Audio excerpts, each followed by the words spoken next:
বঙ্গোপসাগরে সৃষ্টি হওয়া গভীর নিম্নচাপটি বাংলাদেশ ও ভারতের উপকূলীয় অঞ্চলের দিকে প্রচণ্ড বেগে ধেয়ে আসছে। রোববার ২৬শে মে রাত ১২টা থেকে সকালের মধ্যে প্রবল ঘূর্ণিঝড় রেমাল নামে এটি আঘাত হানতে পারে।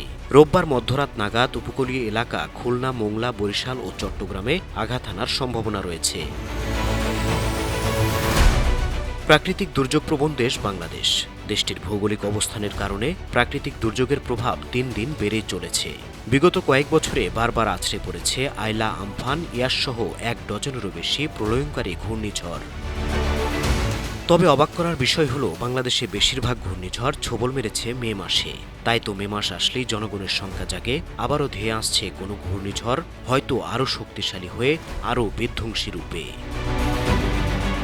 আবহাওয়া অধিদপ্তরের তথ্য বলছে, বঙ্গোপসাগরে ঘূর্ণিঝড় আইলা সৃষ্টি হয় ২০০৯ সালের ২১ মে। এটি উপকূলে আছড়ে পড়ে ২৫ মে। ২০১৯ সালের মে মাসে ঘূর্ণিঝড় ফণী এবং ২০২০ সালের মে মাসে এসেছিল আমফান। ২০২১ সালের মে মাসের শেষ দিকে বঙ্গোপসাগরে উৎপত্তি হয় ঘূর্ণিঝড় ইয়াসের। ২০২২ সালের ৭ মে বাংলাদেশে ধেয়ে আসে অশনি। ঘূর্ণিঝড় মুখা আঘাত হানে ২০২৩ সালের ১৪ মে। এবার টক অব দ্য কান্ট্রি ঘূর্ণিঝড় রেমাল। প্রলয়ঙ্কারী এই ঘূর্ণিঝড়টি বাংলাদেশ উপকূলে আঘাত হানতে পারে ২৬ মে। সেক্ষেত্রে অনেকেরই প্রশ্ন, বারে বারে এই মে মাসে কেন তাণ্ডব চালায় ঘূর্ণিঝড়? মে মাসে কেন ঘূর্ণিঝড়ের প্রবণতা এত বেশি? এর নেপথ্যে কি কোনো ভৌগোলিক বা বিজ্ঞান ভিত্তিক ব্যাখ্যা রয়েছে? আবহাওয়াবিদরা বলছেন, ঘূর্ণিঝড়ের উপযুক্ত মৌসুম হচ্ছে প্রাক বর্ষার মৌসুমে, অর্থাৎ এপ্রিল ও মে মাস।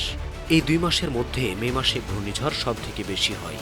এ মাসে বঙ্গোপসাগরে ঘূর্ণিঝড় হওয়ার উপযুক্ত পরিবেশ থাকে। বেশ কয়েকটি কারণের উপর এই ঘূর্ণিঝড় নির্ভর করে। সমুদ্রপৃষ্ঠের তাপমাত্রার উপর ঘূর্ণিঝড় সৃষ্টি হওয়ার সম্ভাবনা নির্ভর করে।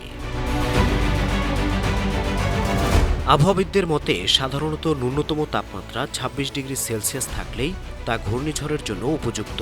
বর্তমানে বঙ্গোপসাগরের তাপমাত্রা ৩০ ডিগ্রি সেলসিয়াস, ফলে ঘূর্ণিঝড় সৃষ্টির জন্য তা অনুকূল।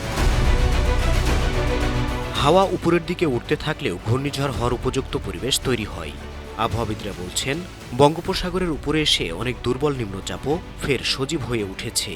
বিভিন্ন মহাসাগর থেকে কোনো নিম্নচাপ বঙ্গোপসাগরের উপরে পৌঁছে তা ঘূর্ণিঝড়ে পরিণত হয়েছে।